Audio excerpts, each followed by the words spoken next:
She was nobody, an Omega healer, invisible by design, carrying medicine through stone corridors, walking the exact borders of her own silence.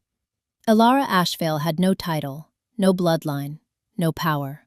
Only a secret buried so deep inside her that she had almost forgotten it herself. Then the conspiracy tore everything open. Someone was poisoning the court from within, and the only way to protect the people she loved was to walk straight into the lion's den. The domain of Rowan Vordenmarch, the Wolf King of the North, the most feared alpha on the continent, a man carved from iron and silence and grief. She came as a healer. She planned to stay invisible, but fate had other ideas. Because the moment his feral, broken little son sank his teeth into her cloak and refused to let go, Rowan's cold amber eyes found her across that corridor and did not look away. He could have had her removed. He could have dismissed her like every other Omega who had passed through his keep. The corridor smelled of tallow and cold stone. Elara Ashvale had walked these halls 100 times. The long granite passage that connected the eastern cloister to the Great Hall of Vordenmarch, where Lord Rowan's council gathered each quarter to argue over borders and grain levies and the price of blood. She knew every uneven flagstone, every draft that crept in through the arrow slits, every shadow where the torchlight failed. She was invisible here. That was how Omega healers survived in the Northern Keep, by learning the exact dimensions of their own invisibility. She shifted the basket on her arm. 12 vials of willow bark tincture, 3 packets of dried valerian, a pouch of ground clove for the steward's tooth. Friar Oswin had handed her the list that morning, without looking up from his manuscripts. The east wing by the second bell. Do not dawdle near the council chamber. He had paused then, a small, deliberate pause she had learned to read over 4 years, and added, "The prince's corridor will be clear. Move quickly through it." She had nodded. She had not asked why. She was moving quickly through it now. The sound reached her before she saw it, a low animal growl, not from a wolf, but from something smaller and more desperate. Then the slap of bare feet on stone, the crack of something ceramic hitting the wall, and a nursemaid's voice pitched high with panic. "Your Highness, please, please come back!" Elara stopped. The small figure came around the corner at a full run, nearly at her knees before he could stop. He didn't stop. His teeth found the hem of her brown cloak instead. Ah. She had heard stories about the prince. 5 years old, amber-eyed, silent as a sealed tomb since his mother's death 3 years past. The healers whispered about him the way they whispered about a wound that wouldn't close, with equal measures of pity and dread. He communicated in snarls, in broken crockery, in bruises left on anyone who tried to hold him. The council called it feral inheritance. The nursemaids called it grief. The royal physicians prescribed restraint and discipline, and a series of increasingly elaborate failures. None of them had told her his bite was this precise. The prince, Aldrich, had locked his jaw around a corner of her cloak with the focus of a child who had found the only solid thing in a room full of spinning furniture. His amber eyes were red-rimmed and enormous. He was not growling anymore.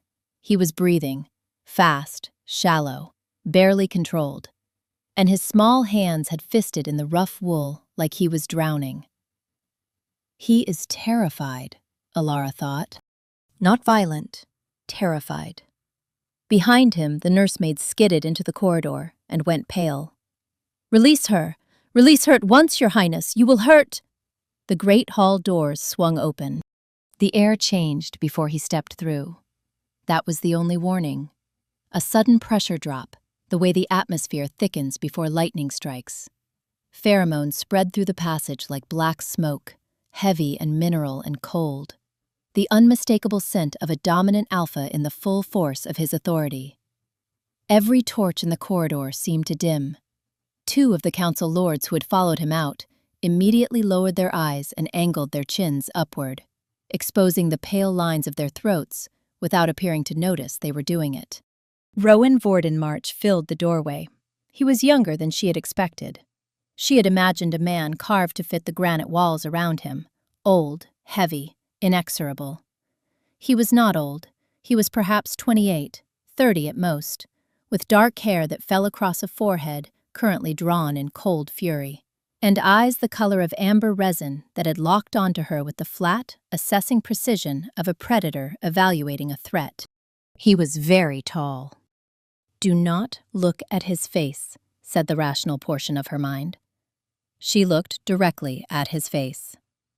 Then she set down her basket, gathered her skirts, and lowered herself to one knee, not in submission, but to bring herself level with the 5-year-old boy attached to her cloak. "You are in pain, aren't you?"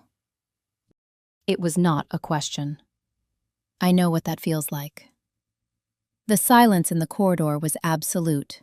Sir Brennan Coldwell, the King's captain of the guard, a broad beta who moved like a man who had learned very young that hesitation was expensive, stepped forward from the right. "On your feet, Omega. You do not address the prince without—" Alara did not move. She was watching Aldrich. He had heard her. She could see it in the fractional release of tension around his eyes. He hadn't let go, but he had stopped grinding his jaw. She reached into the basket at her side and extracted a small glass vial. The stopper came out with a soft pop. Lavender oil, the kind she used for patients who were too frightened to lie still. The smell of it was immediate and gentle, like standing in a field in late summer. Nothing threatening, nothing that required a response. She held it between them, low and open-palmed, the way you offered something to a wild thing. "A trade," she said. "The cloak for this. It smells like the forest." Aldrich's jaw loosened, not because of the oil, she would realize later, but because she had spoken to him the way one person speaks to another person, without the careful blankness of managed fear. His amber eyes tracked from the vial to her face. Then he dropped the cloak and buried his face in her neck. The gasp that went through the corridor was audible. Even Brennan, Sir Brennan, who had kept his face still through sieges and assassinations and the 3 worst years of Vordenmarch's history, showed it in the sudden tension around his jaw. Alara wrapped her arms around the boy's back without hesitating. He was shaking, finely and continuously, the way a bowstring vibrates after release. She let him shake. "This is the first time in 6 months," she registered distantly. 6 months since anyone held him. She looked up. Rowan Vordenmarch was staring at her. The amber of his eyes had not softened. It never fully softened, she would learn. But something behind it had shifted, the way ice shifts just before it breaks. No visible crack yet, but the sound of it changing. "Clear the corridor," he said. His voice was very quiet. When he spoke quietly, the lords moved fastest. He did not look away from Alara until the last of them had gone. He walked a half-step behind her. Alara was aware of it with the particular acuity that came from being a low-ranking Omega in a keep full of dominant alphas. A trained sensitivity to proximity and angle and the exact geometry of potential danger. She had catalogued him in the first 10 seconds, the heavy tread, the deliberate restraint in it, the absence of the casual territorial displays she was accustomed to from alphas in enclosed spaces. He was not marking the corridor. He was watching her. Aldrich had not released her. He had migrated from her neck to her hip, one hand fisted in the side of her cloak, walking pressed against her as though she were a wall he was navigating by. "He is heavier than I expected," Rowan said. The words fell into the corridor awkwardly, without the authority that characterized everything else about him. Alara noted this. The king of the Northern Keep, who commanded men who could hold contested borderlands through the worst winters in a generation, was struggling to begin a conversation. "He is carrying a great deal," she replied. "Things without weight still have mass." A pause. "That is not a medical observation." "No." They walked another few paces. Torchlight slid across the tapestries, blood and oak, and the gray wolf crest of Vordenmarch repeated endlessly above them. A corridor designed to remind anyone walking it of their position relative to the house that had built these walls. "You understand alpha physiology," he said, not an accusation. Closer to the precise focus of a man who recognized an anomaly and needed to categorize it. "Better than physicians twice your age, by the evidence." "I read, my lord. Friar Oswin's library has more than ledgers." She adjusted Aldrich's weight against her hip. He was, in fact, quite heavy. "There are Latin manuscripts on secondary gender biology that most physicians consider below their attention. I find them useful." "You read High Latin." "And Old Norse, when necessary. The Viking traders who came through 2 generations ago left interesting documentation on pack structures." A beat. "I had a great deal of time while dusting." Something shifted in the air beside her. Not quite a sound. If she had been forced to name it, she would have called it the specific quality of attention, paid by someone who had just reclassified a thing. They reached the heavy double doors of the prince's chamber. Aldrich tightened his grip as she bent to set him on his feet. The moment her hands left his shoulders, he made a sound, small, distressed, high in his throat, and grabbed her sleeve in both fists. Alara sat down, not on a chair, on the stone floor, in the cold, in her good work dress, with her legs crossed in front of her, at exact eye level with the child who was still holding her. "We can stay here," she said. "I have nowhere urgent to be." Behind her, she heard Rowan's breathing change. A subtle thing, the rhythm of a man who had just witnessed something he did not have a category for. "I can compensate you," he said, after a moment, "for your time, your trouble." Alara looked up at him over Aldrich's head. In the torchlight, his face was all sharp planes and controlled restraint. The face of a man who had been governing by force of will for long enough that it had begun to look like his natural expression. His amber eyes were very still. "He is a frightened child," she said. "Comfort is not a tradable commodity, my lord." The silence that followed was not uncomfortable. It was the silence of a sentence, still resonating in a space that wasn't used to receiving them. In the study next door, she was told later, Rowan Vordenmarch sat awake until the 2nd hour of morning, listening to his son sleep without nightmares, for the first time in 3 years. Word traveled through Vordenmarch the way cold traveled through stone, thoroughly, inevitably, and with a particular attention to the details that would cause the most discomfort. By morning, it was everywhere. An Omega healer, the lowest rank in Friar Oswin's cloister, had spent the night in the prince's chamber because the prince refused to release her. The servants discussed it in low voices near the kitchen fires. The council lords discussed it in the slightly louder voices of men who had opinions they wished on record. Lady Isolde of Crestfall, who had ridden north from her father's estate for the quarter council and had expected to use this visit productively, had very loud opinions indeed. She arrived at the royal wing at the 7th bell with the confidence of a woman who had never needed to knock. Sir Brennan was in the corridor. He was not blocking the way.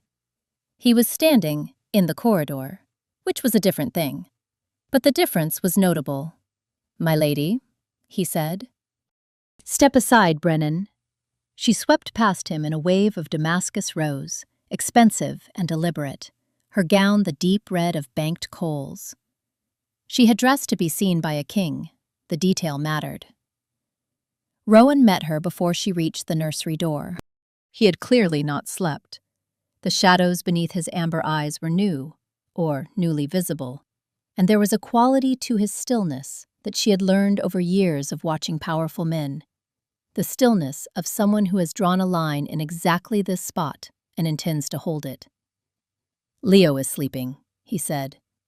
"Leo," Isolde said, with the precision of someone who had rehearsed this, "has been sleeping in the custody of an Omega archivist's assistant, which I understand on a charitable reading as a temporary measure, and on an uncharitable reading as a catastrophic lapse in protocol." She arranged her features into something sympathetic. "I have brought someone more appropriate. Marta Greyhold, trained at the Eastern Academy. She held 3 noble-born cubs through their first presentation years." Leo does not need a governess. Leo needs stability, Rowan. He needs an alpha presence, not a... The nursery door opened.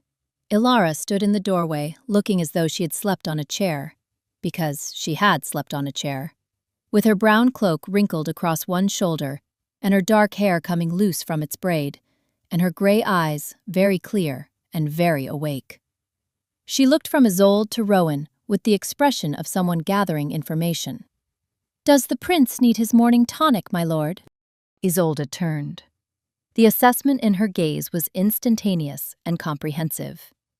"You," she said pleasantly, "return to the lower cloister."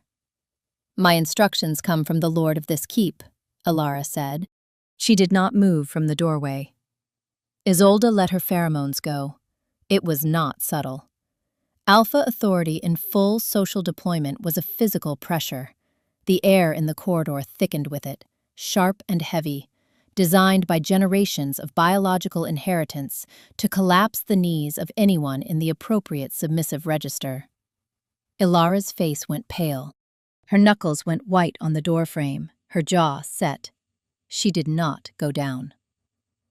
From behind her a sound, small feet on stone, and then Aldrich appeared at her hip with his teeth showing, facing Isolde with the uncomplicated fury of a cub who had identified a threat. Rowan moved. He stepped between Isolde and the doorway, not with violence, but with finality, and looked at her with the amber eyes of a man who had decided something. "Ilara Ashvale," he said, to the room and to the record, and to anyone who might later claim they had misheard. "You are released from your duties at Friar Oswin's cloister, effective immediately. Your office is the care of the Crown Prince, by my order alone." He held Isolde's gaze.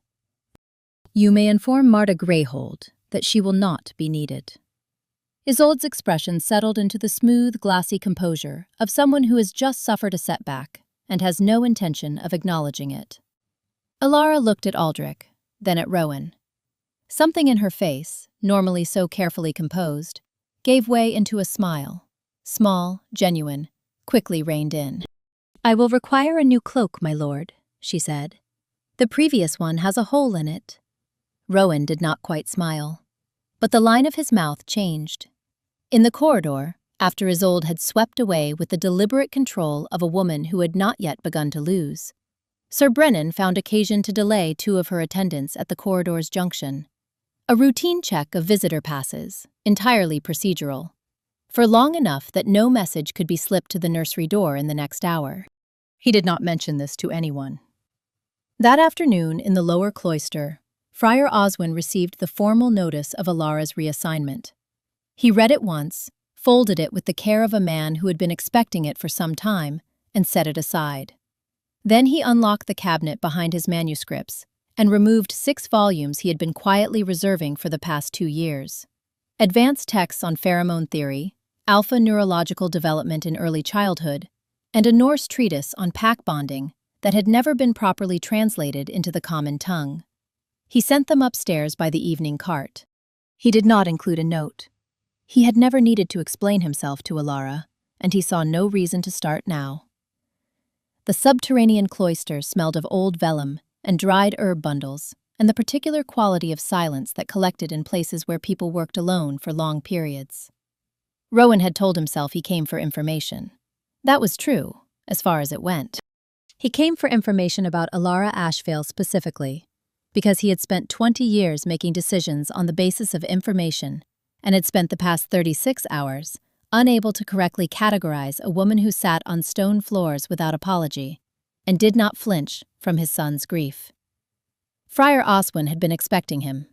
The old beta did not say this. He simply set down his quill and said, "My lord," and led him without further preface to a corner desk that was half hidden behind a shelf of Carolingian herbals and entirely swallowed by an archive of someone else's obsessive work. Manuscripts covered every surface. Pages in High Latin, in Old Norse, in a medical notation system Rowan didn't recognize. Sketches of anatomical structures, pages of compressed handwriting, and at the center of one clear space, a summary document in a hand that was small and precise, and had clearly been written by someone who thought faster than they could transcribe. She was never simply cataloging, Friar Oswin said. He did not make it sound like praise or condemnation. He made it sound like weather.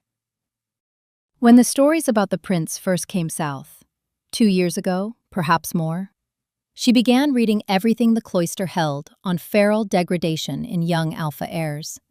I told her it was above her station. She continued. Rowan picked up a page.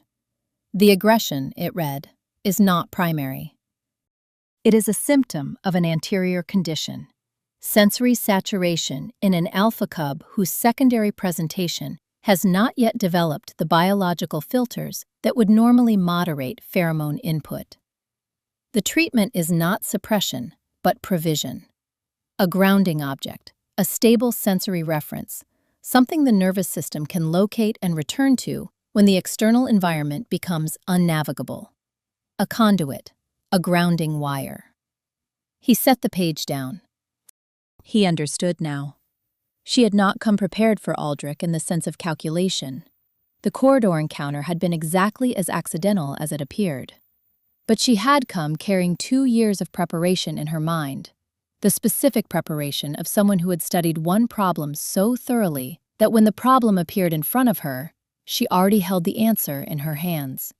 The distinction mattered. He wasn't sure why, but it mattered. He climbed back up through the keep and found the nursery door slightly ajar.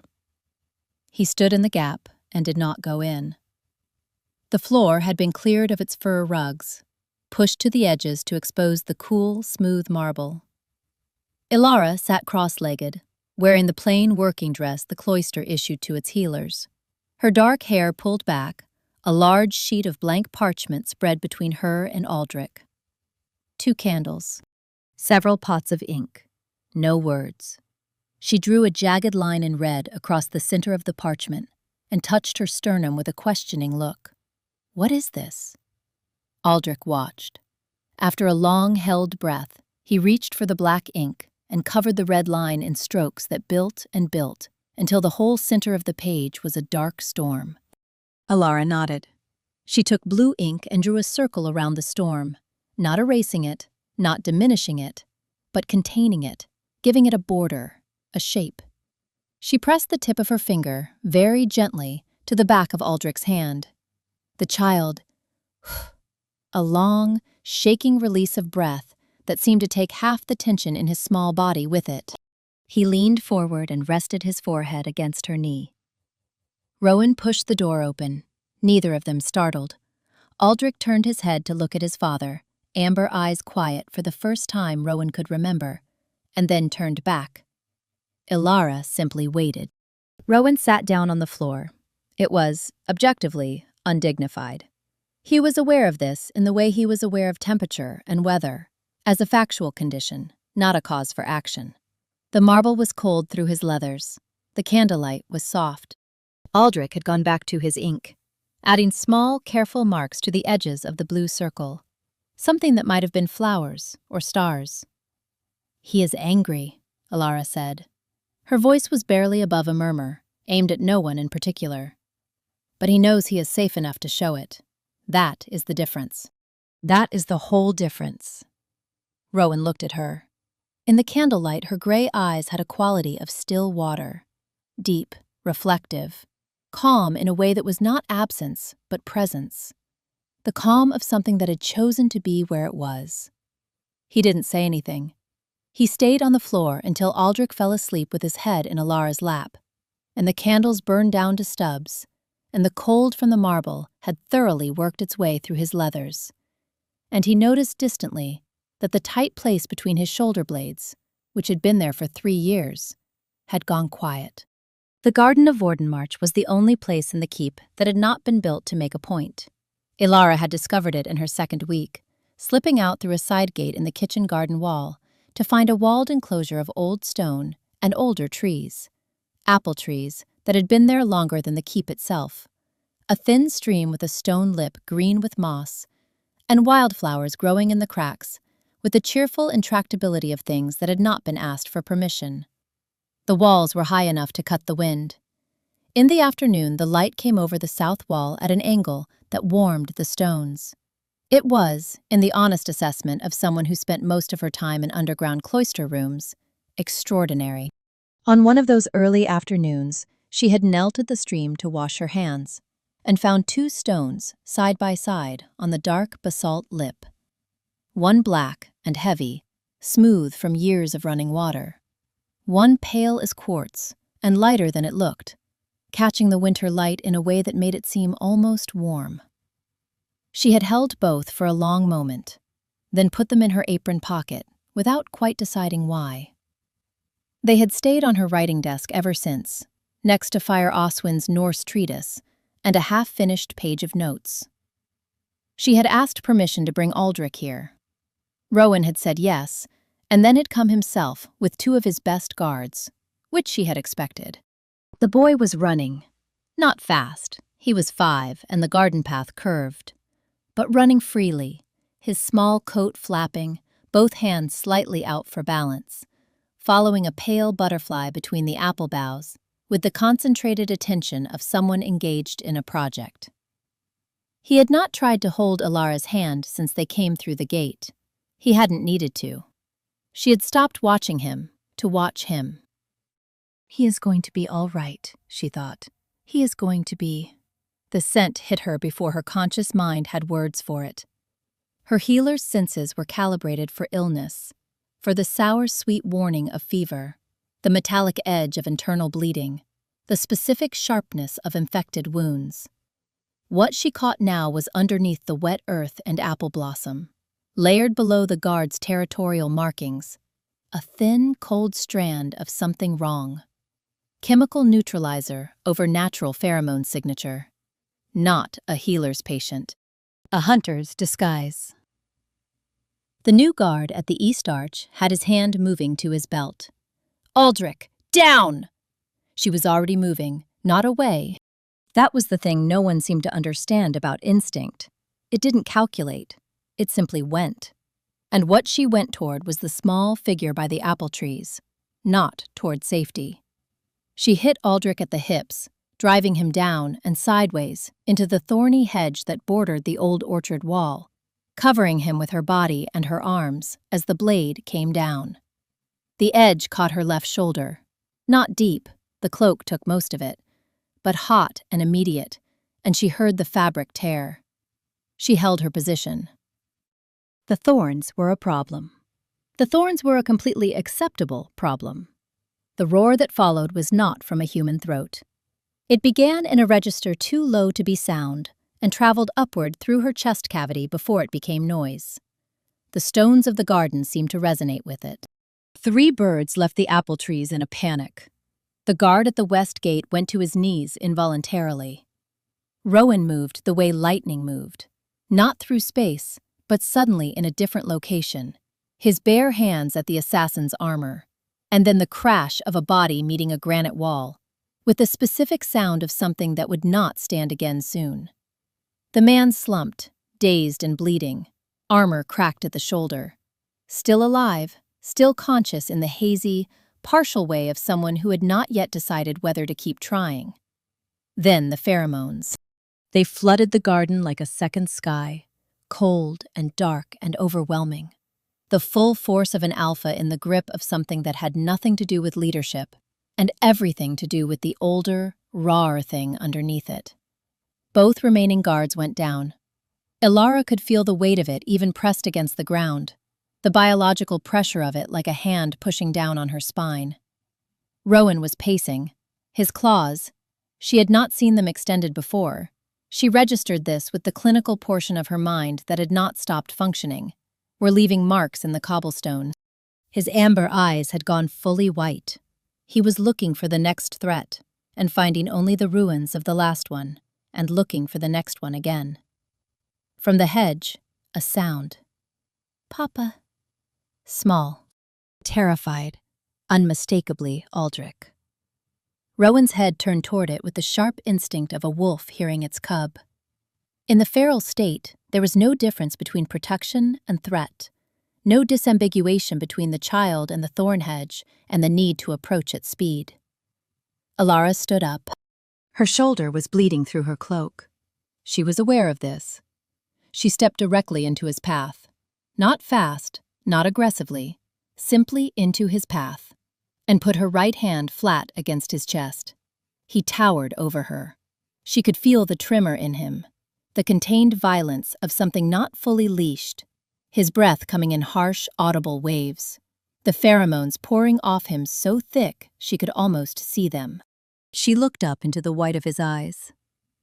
"It is finished," she said. "We are safe. You kept us safe. You can come back now." Her thumb pressed gently against the cloth over his heart.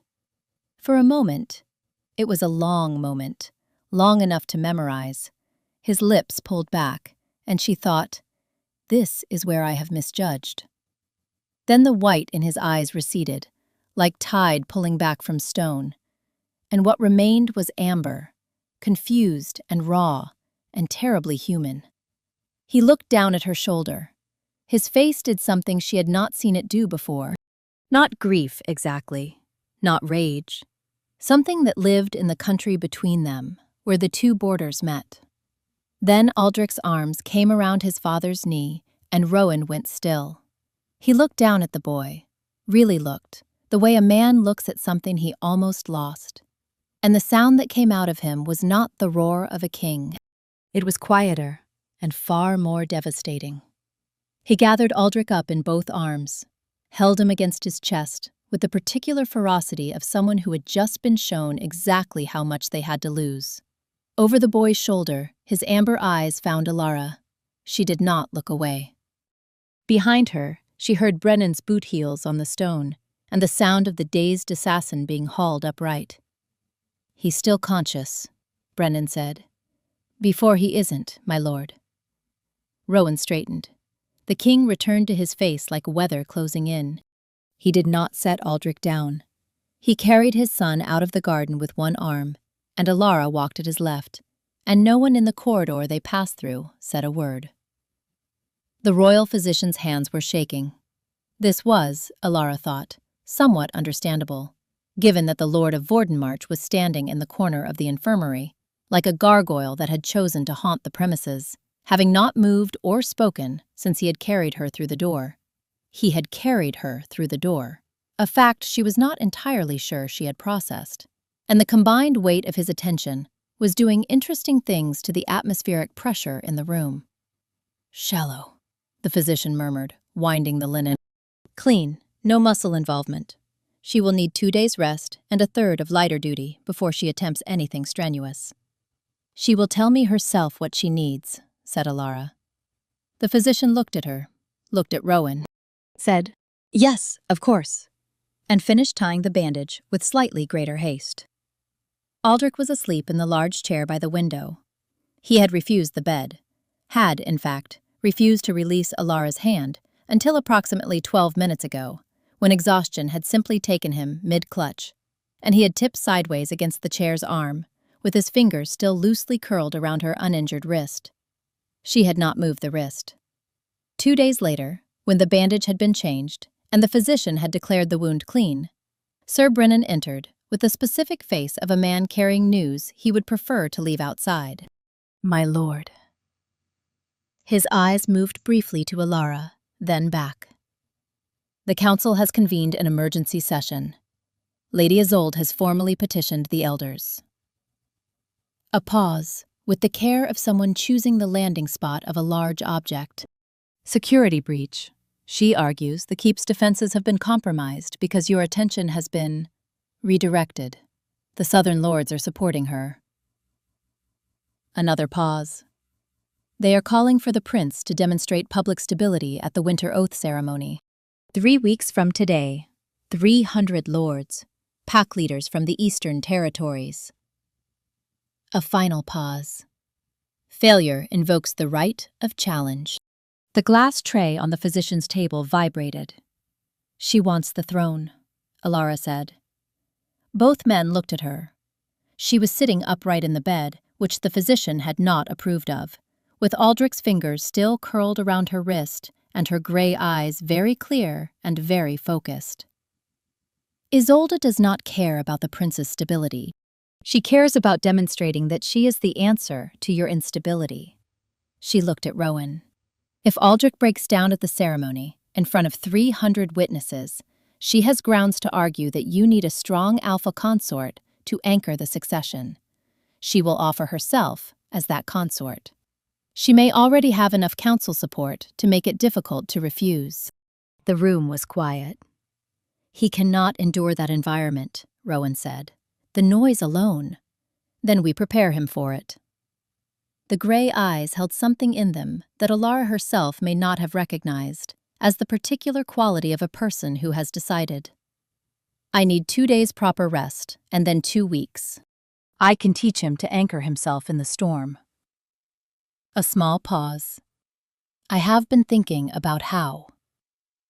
Later, when Brennan had gone, and the physician had found pressing business elsewhere, and Aldrich still breathed deep and even in the chair, Rowan brought a decanter from his study and 2 cups, and sat in the chair that Aldrich was not occupying, and poured without asking permission. Alara accepted the cup. The amber liquid was good, far better than anything that came through the cloister. She did not comment on this. The assassin, she said, after a moment. One of Aldous Vane's people. Brennan traced the intermediary that afternoon, before the man's memory became unreliable. Rowan's voice was flat, with contained rage. A knight from Isolde's father's household. He supplied the false papers and the pheromone neutralizer. He turned the cup in his hands. It closes the circle. We do not yet have enough to move against Isolde directly, but we have enough to know. She nodded. The fire between them was the only moving thing. He looked into it for a long time before he spoke again, and when he did, the voice was different. Lower, stripped of the formal cadence. The voice of someone who had decided to stop performing for an absent audience. Murray was the finest warrior the North had produced in a generation, he said. She could hold a contested pass with 8 men against 40. She had judgment like a blade edge. A pause. Her own guard killed her, someone she had trusted for 6 years. She was on evening patrol, and I was in the East Watchtower, and by the time He stopped. By the time I reached her, Alara was very still. After that, I built the keep, he said. Made it impregnable. Made myself impregnable. Ruled through fear, because terror has no gaps in it, no spaces for betrayal. He finally looked up from the fire. His amber eyes in the low light were very tired. And the greatest protection my son has found in 3 years is a woman who sat on a cold floor without being asked. Power is not only about making the world comply, Alara said. She had not intended to say it, but it was true, and true things had a way of surfacing. Sometimes, it is about choosing who is worth bleeding for. The firelight moved across his face. She felt the exact moment his attention shifted from the fire to her mouth, and then back to her eyes, and she was aware of her own pulse in the manner of someone who has just discovered it was louder than they realized. He reached up and touched her jaw, just the edge of it, a brief and deliberate contact, asking nothing more than what it was. She held very still, the way she held still in important moments, and felt it all the way down. My teeth, she said after a moment, are sharper than I look.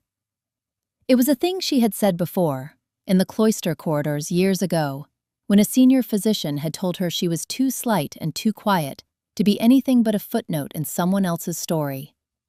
She had not forgotten how it had felt to say it then, like drawing a small blade in a room full of people who had expected bare hands. Something in Rowan's expression shifted. Not surprise. Recognition. Yes, he said. I noticed.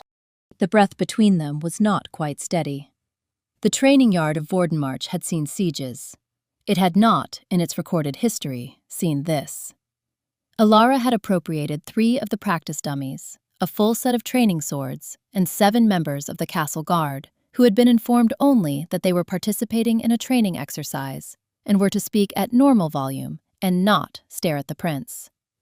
She had also requisitioned a box of wooden puzzle pieces and 3 links of rope, and the 2 stones from her writing desk. She gave them to Aldrich on the first morning, without ceremony, crouching to his eye level in the thin winter light. "The black stone is your father," she said. "He is the earth. He does not move when the wind comes." She placed it in his left hand and watched his fingers close around it. "The white stone is me, water. It bends, it flows, but it always finds the way through." She put the pale quartz in his right hand. "When the noise is too large to think, feel both stones. Find the earth, find the water. You do not have to fight the storm. You only have to know where you are." Aldrich looked at both hands. Then he looked at her with the same uncanny directness he had inherited from his father. Then he put both stones in his pockets, with the air of someone filing something important. The guards began to spar. On the first day, he covered his ears at the third clash of wooden swords and retreated to the corner of the yard. Elara let him. On the second day, she had him complete a puzzle while the sparring continued. On the third day, she added 2 more guards and reduced the puzzle to something harder. By the end of the first week, he could sit at the center of the yard with his hands in his pockets and not move until she told him he could. Rowan watched from the colonnade every morning, without being asked. She noticed the particular quality of his stillness there, the physical restraint of an alpha holding himself against every instinct, the tension in the line of his shoulders, the way his hands occasionally went to the railing and then released it. He was trusting her. She was not sure he had done this for anyone in 3 years, and she treated it with the care the thing deserved. The second week, she escalated. 12 castle servants, instructed to laugh loudly and discuss nothing in particular, and occasionally set down heavy trays. The cooks had been persuaded to bring a fire pit into the yard. The combined assault of noise and scent and movement was considerable. Aldrich sat on a stone bench in the center of it, with his eyes closed. His knuckles were white around the stones in his pockets. The growl building in his chest was audible from 10 feet. He was at the edge of the edge. And then Rowan moved in the colonnade. A single step forward, the faint, deliberate push of his pheromones, not dominance, but presence. The signal that said, "I am here, I am not leaving, I have not looked away." Aldrich opened his eyes. He looked down at his hands. Then he looked up, across the chaos of the yard, and found his father in the shadows of the colonnade, still as stone, watching, amber eyes steady and present. And something in Aldrich's spine straightened. The growl stopped. The claws stayed in. He breathed. Behind the pillar, Elara leaned her forehead against the cool stone and felt her hands shaking. That, she thought, is going to have to be enough. That evening, Rowan was in his study, staring at a cup of whiskey he hadn't drunk when she came to find him. The room smelled of old wood and parchment, and the trace of pine that had become to her, over the past 2 weeks, simply the smell of his presence. "You are afraid," she said. Not an accusation, a simple observation, offered without judgment. "I have led men through battles where the rivers ran red," he said, and not looked away. The amber of his eyes was very direct. "The thought of tomorrow makes my blood cold." She crossed the room. She stopped in front of him, close enough that she was aware of the heat of him in the cold study, close enough to see the crease of exhaustion between his brows, the barely held tension in his jaw. "He knows how to find the shore now," she said. "You have to let him swim." He looked down at her for a long moment. Then his hand came up, careful, deliberate, and cupped the side of her face. His thumb moved along her cheekbone, with a gentleness that was completely at odds with everything Vordenmarch was built on, and she felt the slow dissolution of something she had been maintaining with a great deal of effort. "And where is my shore, Elara?" he said. His voice was very low. "Where do I look when the storm breaks?" Her breath was not entirely steady.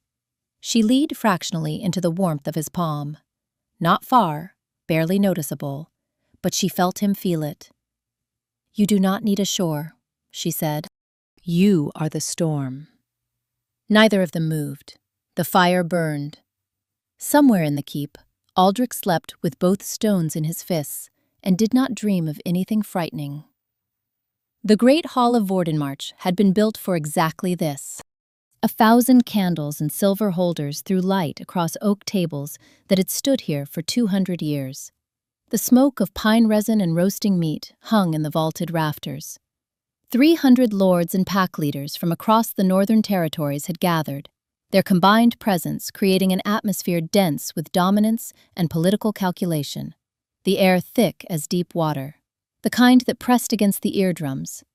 Protocol placed Rowan and Aldrich at the high table, with Isolde claiming the seat of Eastern representative to Rowan's right, her gown gold as a statement, her expression the composed satisfaction of a woman in the final moments before a move she has been planning for months. Ilara stood in the shadow behind the dais. She had been told there was no seat for her. She had expected this. She had told Rowan before they entered, "I know where I will be standing." Aldrich knows too. That is all that matters. He had looked at her for a long moment, in the way he sometimes did, the amber of his eyes very still, the rest of his face very controlled, and said, "I will be watching you." She had said, "I know." For the first hour, Aldrich held. He kept one hand in his pocket, the other lay flat on the table, pressed down. Rowan sat close enough that their shoulders nearly touched, his pheromones at careful low register, a shield, not a weapon. Every time a lord slammed his cup down in approval, every time the conversation peaked and crashed, Aldrich's small chest rose and fell in the deliberate rhythm she had taught him. In for 4 counts, out for 4 counts. Feel the stones. She watched from the shadow and counted his breaths. She had also been watching, for the better part of an hour, the row of ceremonial candles along the hall's eastern wall. Something about them had nagged at the edge of her attention. Not the candles themselves, but the quality of their smoke, which rose in a slightly different register from the pine resin, sharper and thinner, something almost pharmaceutical beneath the ritual scent. She had noted the position of Aldous Vane twice in the past 20 minutes. Both times he was near that wall. She had no proof. She had a healer's nose and 4 years of reading manuscripts most physicians considered beneath their attention. She stayed in the shadow and watched. Then Brennan struck the gong. The reverberation killed the conversation instantly, the way a stone dropped into water stops everything in the moment of impact.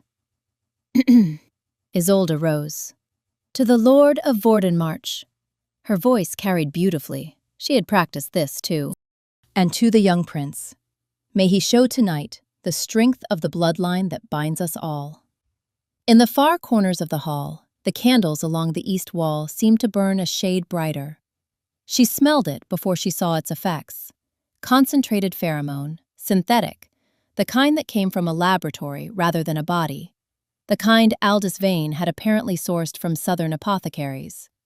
It hit the air vents in the ceiling and came down like weather. Several lesser alphas at the lower tables blinked and coughed. A lord in the second row pressed his knuckles to his eyes. Aldrich's silver goblet hit the stone floor. The sound inside his ears must have been enormous.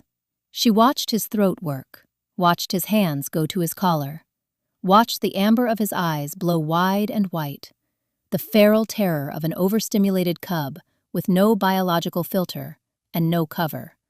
300 predators' pheromones and the synthetic flood on top of it, all at once. He began to shake. "Look at him," said a voice from the second table. Aldous, precise and carrying, designed to travel. "The air of the north. He cannot endure a simple toast." The murmur that spread through the hall was not kind. Rowan surged from his chair. Brennan caught his arm, one hand already occupied with holding back 2 of the Eastern delegation, who had surged forward in the confusion, his voice desperate and urgent. "Sire, if you comfort him publicly, they invoke the right immediately. They are waiting for it." Isolde moved toward Aldrich.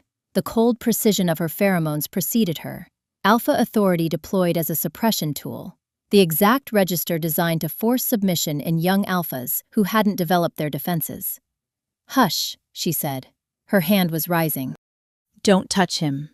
The voice came from the shadow, not loud, not the voice of someone who needed to shout. It had the quality of something that had been decided in advance, clear and cold and sharp enough to cut the thickness of the air. Ilara stepped out of the shadow and into the light of the hall, and 300 pairs of eyes turned to her. An Omega, on the dais, commanding a high-born alpha. Isolde turned. The flush of fury on her face was, for a moment, completely uncontrolled. "Guards, seize this!" The wave of scent that came off Ilara was not what guards were trained for. It was not the synthetic dominance of the shattered vials. It was lavender and petrichor and something raw underneath. The distress scent of a maternal instinct pushed past its boundary, the smell of a creature protecting its young. And it hit the guards' instincts before their orders did, and their hands lowered without conscious input from their owners. Ilara walked to the edge of the high table. She did not reach for Aldrich. She did not try to hold him or pull him in or make herself a target for the feral panic he was fighting. She reached into her dress pocket and held up the pale quartz stone, small, white, cool, and said, "Find the water." Aldrich's head snapped toward her. He was still shaking, still wild-eyed, still half lost in the red haze. But he had heard her.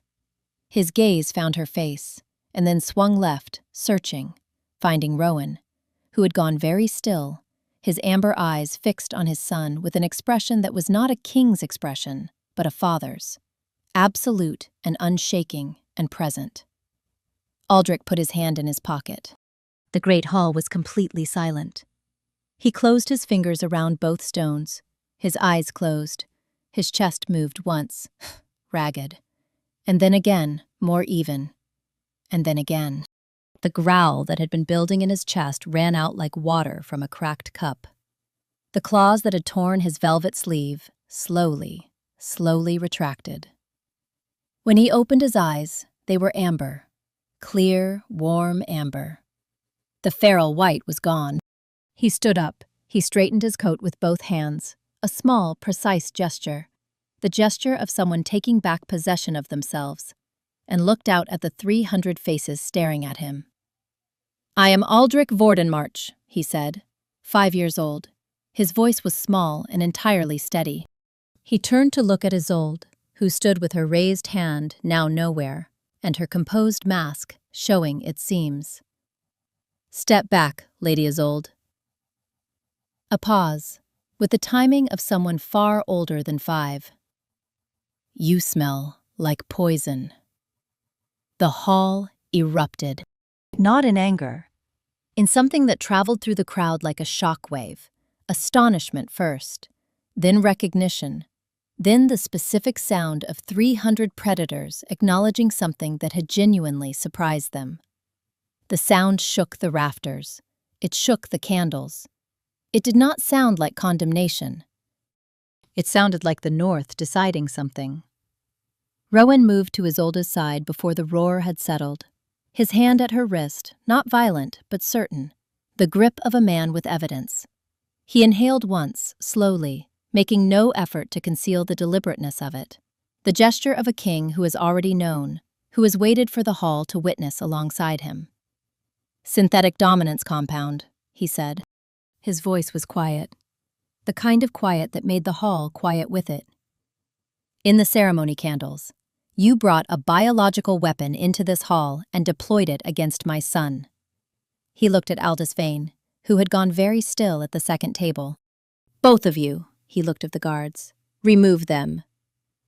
In the noise and confusion of Isolde and Aldous being escorted from the hall, amid the very vocal commentary of the Northern Lords, Brennan reappeared at Ilara's elbow. His expression was the controlled neutrality of a man who felt things he had chosen not to display in public. "The Eastern delegation's objections," he said quietly. "I have taken statements from 4 lords already." "You anticipated this," she said. A pause, precise and measured. I have been anticipating several things over the past few weeks. He looked at her, sidelong, with the direct simplicity of someone who had decided something was worth saying. I owe you a debt for what you've done for this house. Then he returned his gaze to the hall, and the neutrality returned with it, and he moved away before she could answer. Rowan found her. She was still standing where she had been, in the returning shadow at the edge of the dais. The adrenaline was visibly leaving her, the slight tremor in her hands, the pale thinness of her face, the set of her jaw that was keeping her standing upright. She had broken every rule in the pack. She was waiting to learn what that meant. He walked toward her through the crowd that parted, perhaps instinctively, for the Lord of the North. He stopped when he was close enough that she had to look up.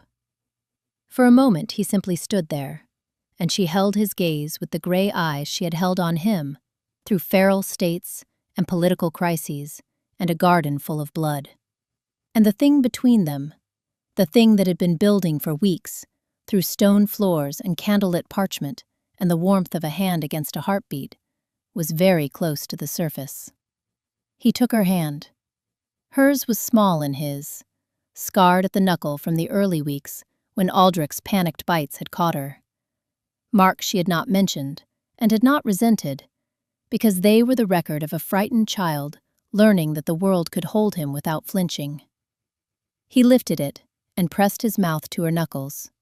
Slow, deliberate, long enough to be unmistakable. Your teeth, he said against her hand, are sharp enough for both of us. He led her up onto the dais, past Isolde's empty chair, to the seat at his right hand, which no one had ever occupied before, not in this hall, not in this reign. He looked out over the kingdom. His son stood at the high table with both hands out of his pockets for the first time in memory, amber eyes clear and curious and present. At his right, Ilara's gray eyes caught the candlelight. For the first time in the recorded history of the Vordenmarch Great Hall, the Lord of the North smiled in front of his court. Spring came late to Vordenmarch. It always did. This far north, the thaw was never the dramatic crack of ice and sudden green that songwriters put in ballads. It was incremental, almost imperceptible, a degree at a time, the snow retreating from the south-facing walls first, and then the courtyards, and then the apple trees and the walled garden, which put out cautious buds in the last weeks of the third month, as though they weren't entirely sure they trusted the temperature. Rowan made the formal declaration before the council on a Tuesday morning in the second week of that slow-thawing spring, not as a political maneuver, not timed to the quarter meetings or the border negotiations, or any of the elaborate calculations that had governed every decision of his reign. He stood in the great hall with the morning light coming through the high windows and said, Ilara Ashvale is my mate, not by bloodline, not by treaty, because it is the most correct thing I have ever done. The council, which had been expecting this, was nonetheless briefly speechless.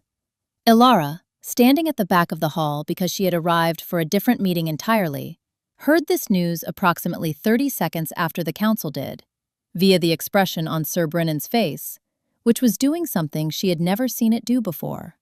He appeared, if she was reading it correctly, pleased. In the lower cloister, a boy ran in from the courtyard to inform Friar Oswin of the news. The old beta had already heard it. Sound traveled quickly in a stone keep, particularly news of this quality. He set down his quill, folded his hands, and permitted himself the expression of someone who had been patient for a long time and found the patience justified. Good, he said to the manuscripts. Then he returned to his work. She did not get a chance to have a private opinion about the declaration, because Aldrich appeared at her hip approximately 45 seconds after it, with both hands in his pockets, and informed her with great seriousness that his father had told him this morning. Did he? She said. He said I should tell you. A pause, in which Aldrich removed a stone from each pocket and examined them. I told him you already knew. Did I? The boy looked up at her, his amber eyes, still so like his father's, still at moments startlingly direct, held the specific certainty of a child who has been paying close attention.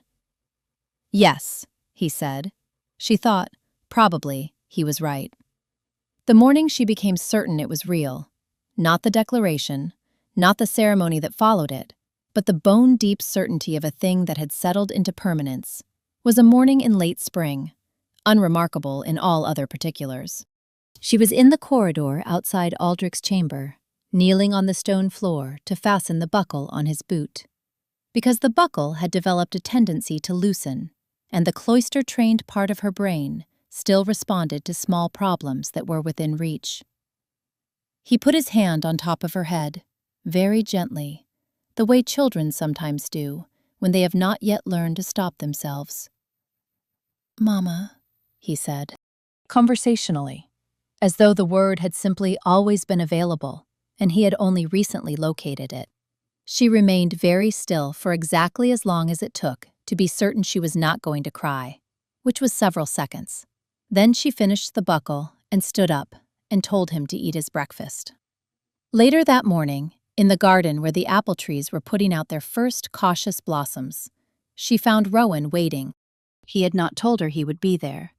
She suspected he had known she would need the air. She sat beside him on the wall and said, without preamble, "He called me Mama." Rowan did not say anything for a moment. His profile against the pale spring sky was very still. Then he reached over and covered her hand with his. That was all. It was sufficient. Aldrich Vordenmarch grew. He kept his feral edge, the protective instinct, the uncanny sensory awareness, the capacity for a glare that made council lords reconsider their positions. But under the steady architecture of Alara's patience and Rowan's unyielding presence, something else grew alongside it, a quality of attention, of genuine curiosity about the people around him, of consideration before action. He became known, in later years, as the prince who asked the questions no one else thought to ask. He kept both stones until they wore smooth in his pockets. In the drawer of Alara's writing desk, folded in a square of clean linen, was a brown wool cloak. It had a hole near the hem where a small set of teeth had worked through the fabric in a corridor years past. She had never had it mended. Some things, she had decided, were not meant to close, only to be kept. Rowan found it once, going through the desk for a misplaced letter. He held it for a long moment without speaking. His thumb traced the worn edge of the tear, the place where the cloth had given way to something neither of them could have named then, and had no difficulty naming now. Then he put it back exactly as he'd found it, folded in its square of linen, and closed the drawer carefully. He did not ask about it. Some things required no explanation between people who had learned each other's language. Outside, in the walled garden, where the apple trees were old and reliable and had survived everything the north had thrown at them, the last of the winter was finally giving way. The stones of the southern wall were warm in the afternoon. The wildflowers in the cracks had come back, as they always did, uninvited and permanent, completely unimpressed by the authority of the walls around them. In the keep above, the cold had been replaced by something that had no name in the old records, something the architecture had not been designed to hold. It held it anyway. She never asked to be chosen. She only asked to be useful, to carry her basket through cold corridors, to heal what she could reach, and to disappear before anyone noticed she had been there. That was the life of an Omega in a world that had already decided what she was worth. But Alara Ashvale walked into a keep full of power and grief and silence, and she did the one thing no one else had thought to do. She knelt down. Not in submission, but to meet a broken little boy at eye level, to speak to him like he was a person, to offer a trade instead of a command. One small act of genuine kindness in a fortress built entirely from stone. And that changed everything. This is not a story about a woman who was saved by love.